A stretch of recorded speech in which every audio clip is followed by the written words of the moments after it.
Today, I'm going to show you how to connect a bank account to QuickBooks Online.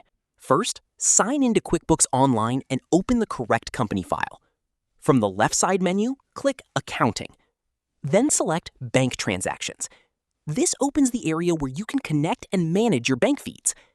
At the top of the page, click Link Account. A search box will appear. Type the name of your bank.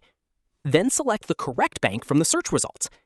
If you see multiple options, choose the one that matches the bank website or region you normally use. Next, sign in using your online banking details. Your bank may ask you to complete a security step, such as entering a code sent to your phone or email. Follow the prompts to approve the connection. Once authentication is complete, choose the bank account you want to connect. If QuickBooks asks, select the matching account in your chart of accounts and choose how far back you want to bring in transactions. Review the connection details carefully. Once everything looks correct, complete the connection. QuickBooks will begin bringing available bank transactions into the bank feed. After the connection is complete, return to Bank Transactions.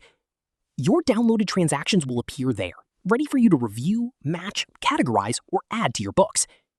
And that's how to connect a bank account to QuickBooks Online in 2026.